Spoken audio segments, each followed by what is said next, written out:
हटी स्वभाव देखाउनेहरूको विषयमा अहिले चर्चा परिचर्चाको नगरौँ। यो विषय छैन मनोजी। गलतलाई साथ दिन्छु भनेर कोही गएर आगोमै हाम फाल्छ भनेदेखि त त्यसको भन्नु केही छैन। के ठुला देशहरूले जे गर्न पनि पाइन्छ। 6वटा प्रधानमन्त्रीलाई थाहा थिएन त यहाँनेरि बाटो बनिराखेको। हरेक परिवर्तन पछाडि भारतले एउटा हाम्रो प्राकृतिक स्रोतहरू लिएर जाँदै गरेको देखिन्छ। अन्तर्राष्ट्रिय स्तरमा पनि भारत सरकारको चाहिँ छवि एकदम गिर्दो अवस्थामा गएको देख्छु। यो सरकारको कतै मौन सहमति त होइन हिजोका सरकार जस्तै। यो सरकारले जान सकेन भने यो सरकारको विकल्प खोज्नुपर्छ। हजारौं हजार पुलिसहरूलाई माइतीघर मण्डलामा राखेर हामीलाई जुन किसिमको धरपकड गरिएको छ। हिजोका राजा आउनु पर्यो एक ठाउँमा, नेपाली जनता आउनु पर्यो, नेपाली सेना आउनु पर्यो। हामीले पनि यो देशलाई बलिदानी दिएर भोलिका पुस्ताहरूलाई यो देश सुरक्षित साथ राख्न तम तयार हुनुपर्छ। आदरणीय दर्शक महानुभावहरू नमस्कार। तपाईहरु हेर्दै हुनुहुन्छ सुनौलो खबर। दर्शकबिन्दुहरु, आज हामीसँग समसामयिक विषयमा कुराकानी गर्नको लागि भ्रष्टाचार विरुद्ध बुलन्द आवाज उठाउने अभियान नेपालका लागि नेपाली अभियानका सचिव सागर खड्काजी हुनुहुन्छ र विशेष गरी केही समय अगाडि मात्रै भारतले नेपालको लिपुलेख सडक खण्ड हुँदै पवित्र तीर्थस्थल तिब्बतको मानसरोवर जाने बाटोमा जुन किसिमले एउटा बाटो निर्माणको कार्य गरिरहेको छ त्यो विषयमा हामी उहाँसँग कुराकानी गर्नको लागि जोडिएका छौँ। स्वागत छ सागर खड्काजी यहाँलाई कार्यक्रममा। हस्, धन्यवाद। नमस्ते। आरामै हुनुहुन्छ? आरामै छु, बिल्कुलै। म त आरामै छु, तर देशलाई एकदम बिसन्चो छ। हजुर, यो विषयमै हामी आज कुराकानी गर्नको लागि जोडिएका छौँ। के छ, पछिल्लो समय त निकै चर्चा परिचर्चा बटुलिरहनु भएको छ, विवादमा आउनुभएको छ। फुटेर गएकाहरूसँगको एउटा भनौँ न एउटा विवादको कारणले गर्दाखेरि, एउटा भनाभनको कारणले गर्दाखेरि पछिल्लो समय निकै नै सामाजिक सञ्जालमा तातिरहनु भएको छ। के छ? यस्तो छ, अब हिजोको सामाजिक सञ्जालमा भएका विषयवस्तुहरू भनेका कुनै विवादका विषयहरू भन्दा पनि एकजना व्यक्तिको घमण्डको त्यो परिणाम थियो। ती घमण्ड र ईर्ष्या गर्ने र घमण्डपन देखाएर आफ्नो विचार शून्यता र आफ्नो हटी स्वभाव देखाउनेहरूको विषयमा अहिले चर्चा परिचर्चाको नगरौँ। यो विषय छैन मनोजी। अब त्यस्ता विषयहरू, त्यस्ता व्यक्तिहरूको विषयमा चर्चा परिचर्चा गर्दा आफैलाई व्यङ्ग्य गरे जस्तो हुन्छ।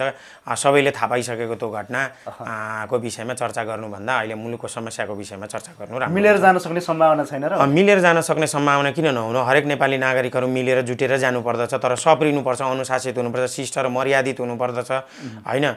एउटाले अर्कोको अस्तित्वलाई स्वीकार गर्नुपर्दछ। म नै राज्य हुँ भन्ने खालको अभिव्यक्ति दिनेहरूसँग जुटेर पनि केही हुँदैन। भोलि त्यो मान्छे बहुत घातक हुन सक्दछ। र शिष्ट मान्छेहरू, यो गान्धीवादी हामीले मुभमेन्ट गर्न खोजेको हिंसात्मक हाम्रो अभियान होइन। त्यो भएकोले गर्दा हिंसात्मक शैली भएका र सोच भएका मानिसहरूसँग मिलेर जाने कि त्यो मान्छे सचेर आउँछ, वास्तवमा सप्रेर आउँछ भनेदेखि मिलेर जान नसक्ने परिस्थिति के छ? मिलेर भन्दा त जुटेर जानुपर्छ। अब के छ, अब यसमा त तपाईँहरूको मत अभिमत चलिरहेछ त सामाजिक सञ्जालमा, को कसको पक्षमा भन्ने चलिरहेछ। यो पक्ष विपक्ष गर्ने विषय नै होइन, पक्ष विपक्ष गर्ने विषय होइन। किनभने कसले के भन्छ र कसले के गर्छ र के भन्दैछ के गर्दैछ, एउटा बोल्ने, एउटा गर्ने, एउटा कुरा भन्ने खालको भएन। व्यवहार प्रष्ट हुनु पर्यो र व्यवहार प्रष्ट नभएका मानिसहरूले अन्ततगत मुलुकलाई धोका दिन्छन्। जसरी अहिले हिजोको दिनमा प्रचण्ड, केपी ओली, शेरबहादुर देउवाहरू पनि हामी मुलुकका लागि गर्छौँ भन्दै बुरुक उफ्रेको हुनुहुन्थ्यो, तर उहाँहरूको व्यवहार जुन ढङ्गको थियो अहिले आएर जुन देखिएको छ त्यो व्यवहारले नै प्रष्ट हुन्छ कि आज मान्छे के बोलिराखेको छ र के गरिराखेको छ भने हिजो चप्पल लगाएर गाउँबाट आएकाहरू आजको दिनमा गाडी चढ्ने हैसियतमा पुगे। अब भनिसके पछाडि त त्यो व्यवहारले त त्यो मान्छे त्यहाँसम्म पुगाउँदै गर्दाखेरि चढाएको हो भनेर भनिरहेको छ। चढाउन पनि त आजका नेताहरूले पनि त्यही भनिरहेका छन्। नागरिक पक्षमा छन्, नागरिकहरूले साथ आजको होइन, त्यो त नागरिकहरूले साथ दिन पाए। गलतलाई साथ दिन्छु भनेर कोही गएर आगोमै हाम फाल्छ भनेदेखि त त्यसको भन्नु केही छैन। कसैले आफैलाई आत्मदाहनै गर्छ भने पनि त्यसलाई भन्नु केही पनि छैन।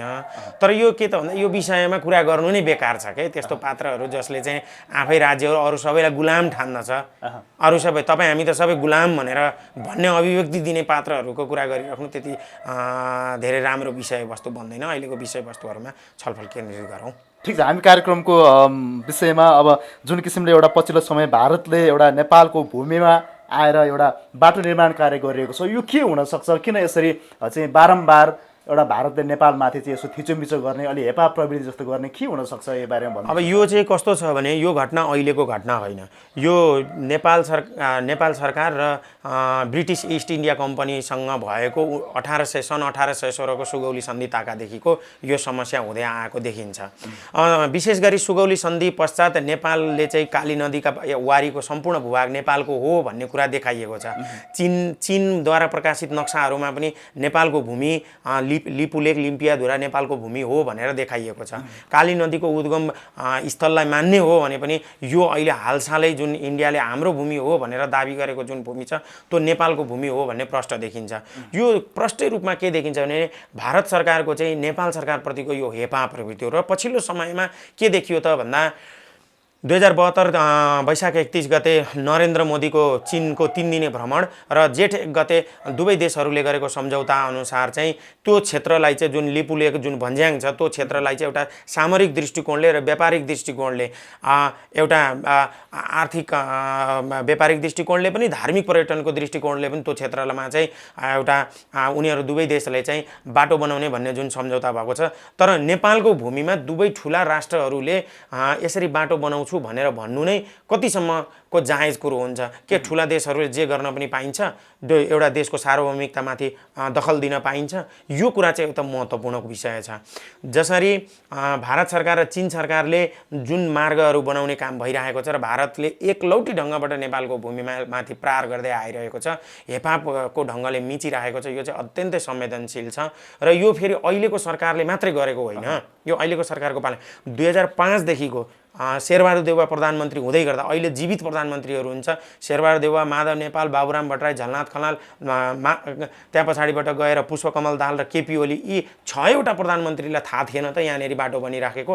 12 वर्ष अगाडिदेखिको बाटो खनेर चाहिने 80 किलोमिटर बाटो भारतले नेपालमा बनाइसक्यो र नेपालको भूमिमै 20 किलोमिटर बाटो बनिसकेको छ भन्ने कुरा आइरहँदा समेत तर नेपाल सरकारले थाहा छैन भन्ने जुन अभिव्यक्ति परराष्ट्र मन्त्रीले दिनुभएको छ, यसबाट समग्र नेपालीको शिर झुकेको छ। एउटा विज्ञप्ति निकालेका छन् नि त, यो हाम्रै भूमि हो, हाम्रो वार्ता मार्फत चाहिँ सम्भव हुनसक्छ, वार्ता मार्फत समस्या समाधान हुनसक्छ भन्ने किसिमको एउटा विज्ञप्ति निकालेको छ परराष्ट्र मन्त्रालयले। के भन्नुहुन्छ यो विषयमा, यो विज्ञप्तिको विषयमा के भन्नुहुन्छ? होइन, योभन्दा अगाडि पनि भारतले त्यो भूमिलाई चाहिँ विशेष गरी जम्मू कश्मीरलाई भारतले चाहिँ आफ्नो भूमिमा गाभिसके पछाडि, विधिवत रूपमा गाभिसके पछाडि उसले आफ्नो नयाँ नक्साङ्कन गर्दाखेरि नै उसले यो भूमिलाई आफ्नो नक्सामा पारिसकेको थियो। त्यही बेलादेखिको कुटनीतिक पहल गर्नुपर्थ्यो नेपाल सरकारले। तर नेपाल सरकार के गर्छ त भन्दा एउटा विज्ञप्ति मार्फत यो समस्याको समाधान गर्न खोज्छ। भारतीय दूतावासबाट यो समस्याको समाधान गर्न खोज्छ। यो दूतावासबाट हुने समस्याको समाधान होइन, तत्काल government to government KP Oli, श्रद्धेय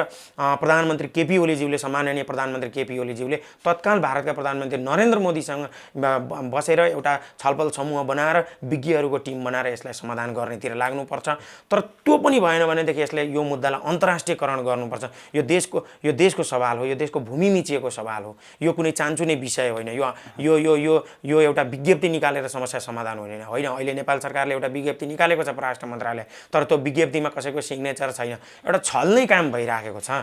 र भारतीय दूतावासबाट भारतीय राजदूतले चाहिँ यो लकडाउन समस्या समाधान होस् भनेर छल्ने काम गरिराखेको जुन देखिन्छ। र कति दिन छलिने, कति दिन ठगिने? सरकारले काहीँ मलाई यो कुनै देशको सीमा मिचिँदै गर्दा सरकारलाई देशको सीमा मिचिएकै थाहा छैन भनेदेखि सरकारलाई के थाहा छ त?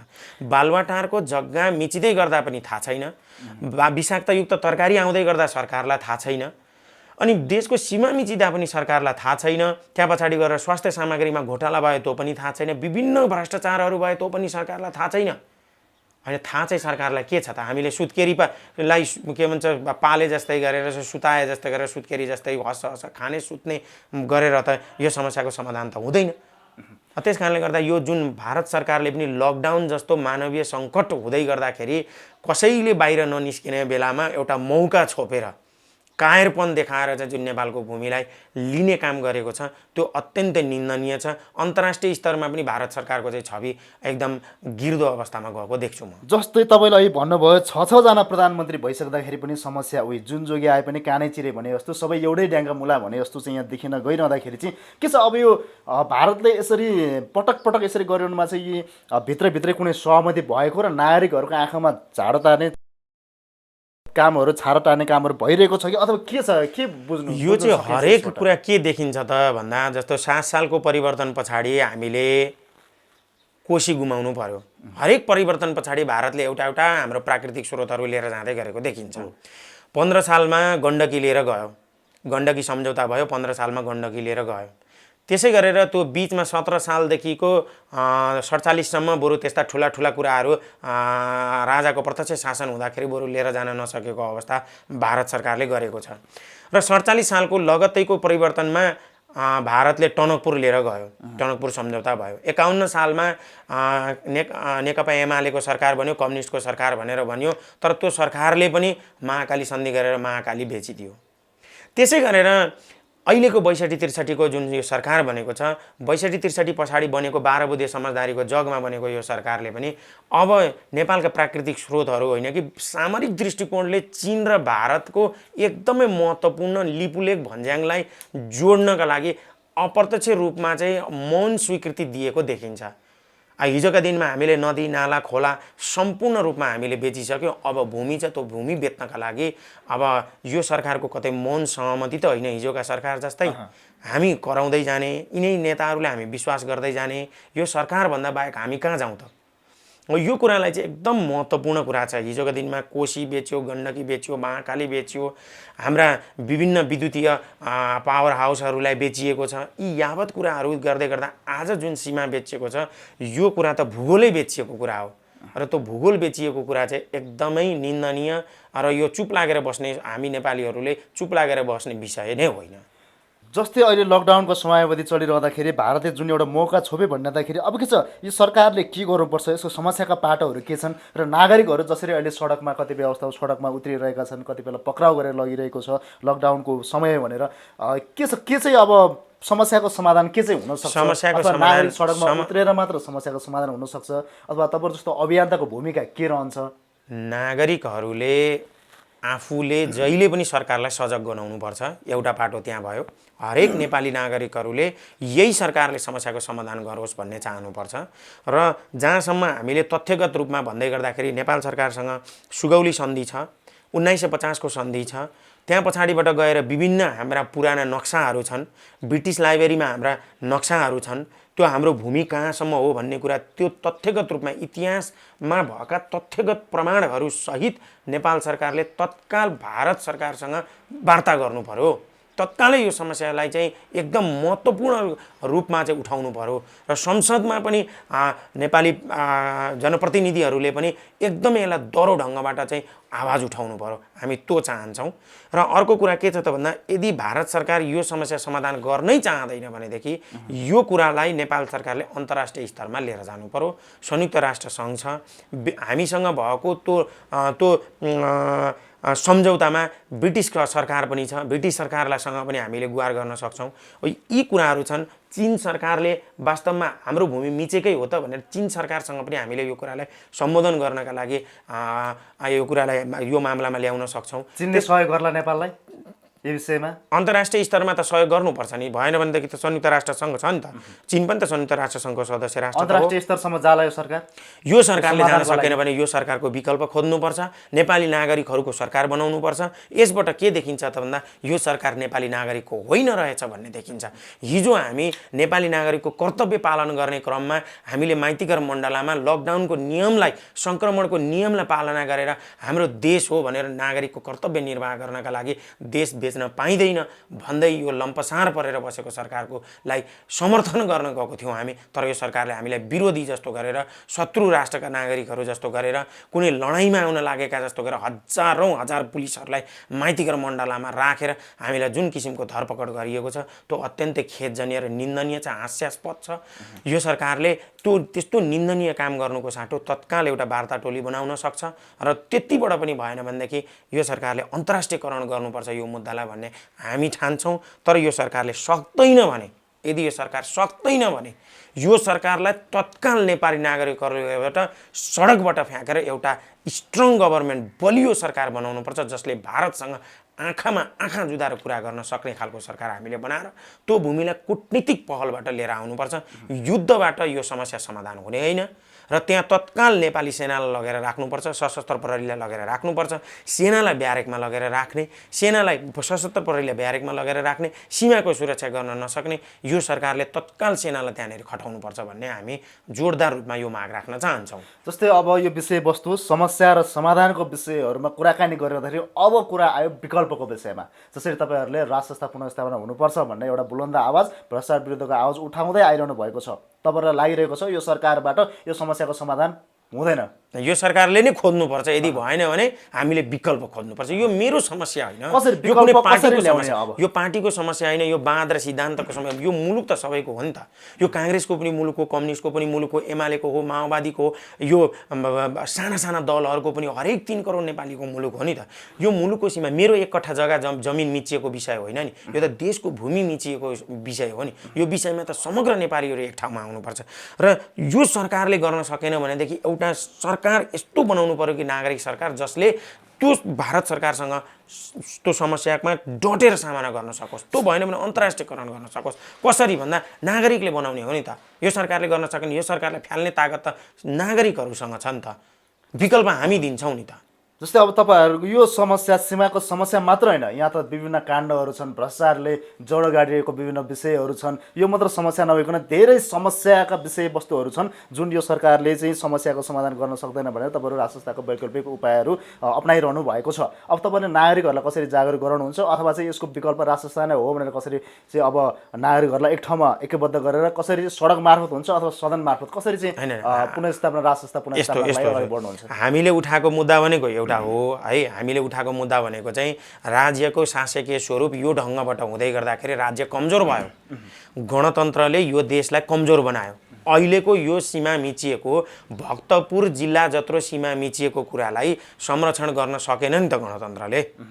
होला हिजोको राजतन्त्रमा राजाहरूले गरेको शासनमा पनि गल्ती कमी कमजोरी होला, तर राष्ट्रियताको सवालमा नेपाललाई के गर्दाखेरि ठिक हुन्छ भन्ने मुद्दालाई एउटा शासकीय स्वरूप यो ढङ्गको होइन कि उग्र गणतन्त्र उग्र राजतन्त्रको कुरा नगरेर एउटा फ्युजन गरेर बीचको बाटोबाट जाउँ र सबैको सहअस्तित्वलाई स्वीकार गरेर यो देशलाई चाहिँ नै एउटा साँच्चै रूपमा एउटा शक्तिशाली सरकार बनोस् भन्ने हिसाब किताबले हामीले त्यो ढङ्गबाट लिएर गएको हो।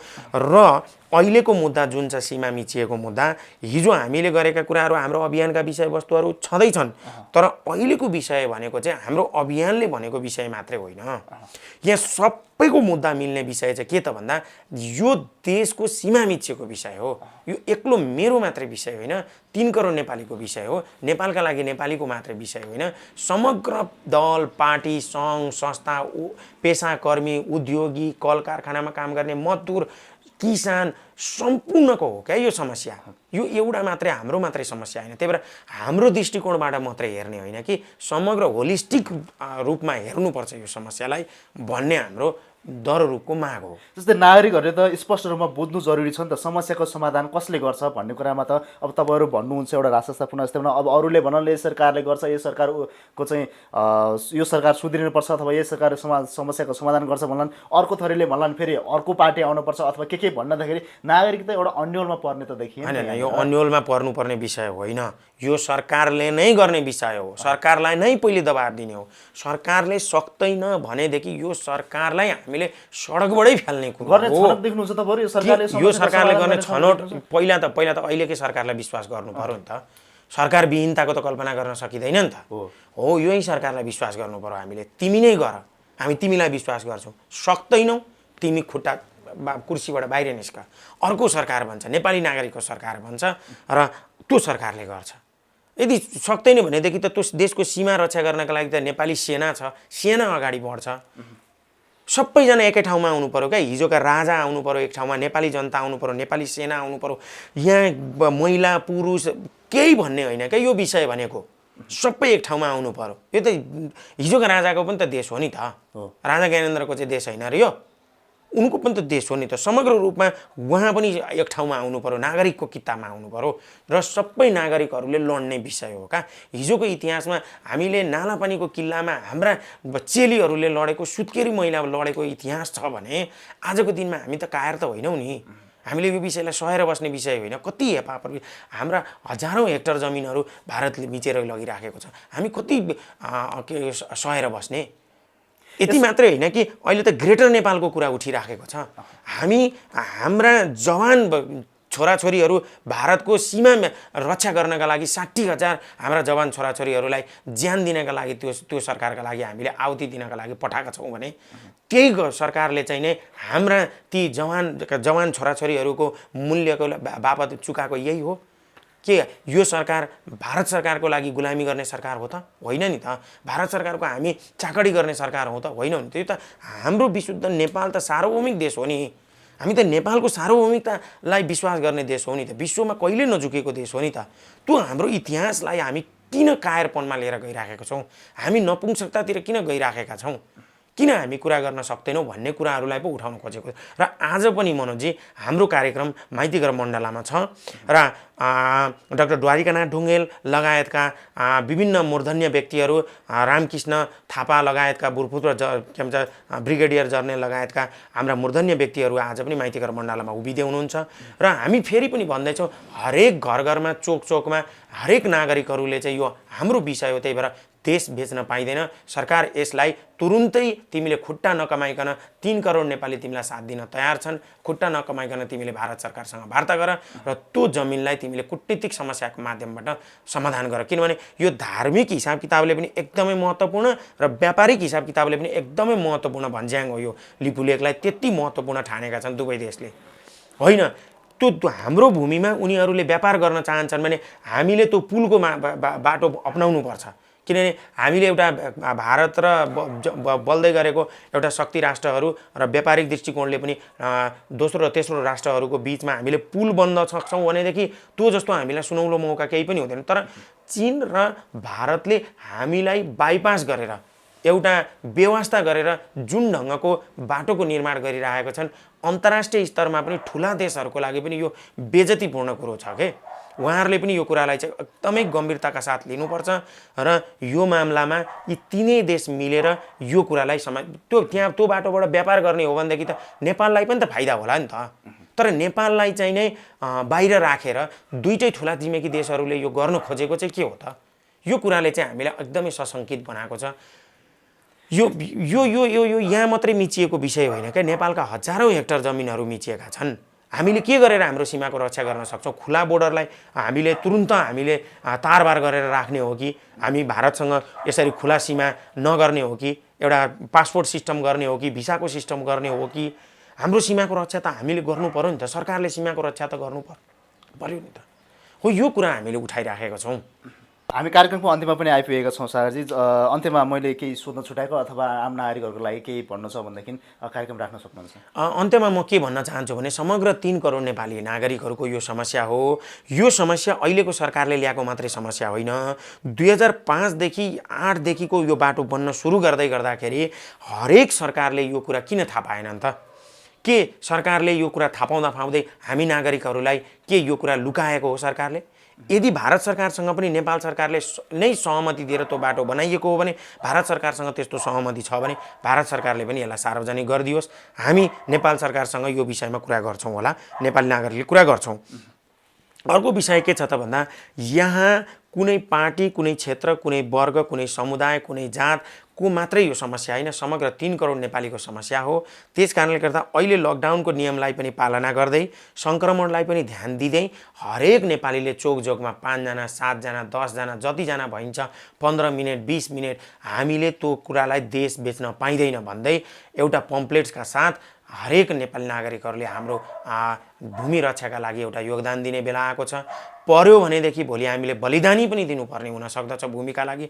जसरी हाम्रो पुर्खाहरूले बलिदानीपूर्ण तरिकाले बलिदानी दिएर यो देशलाई बचाएका थिए, हामीले पनि यो देशलाई बलिदानी दिएर भोलिका पुस्ताहरूलाई यो देश सुरक्षित साथ राख्न तयार हुनुपर्छ।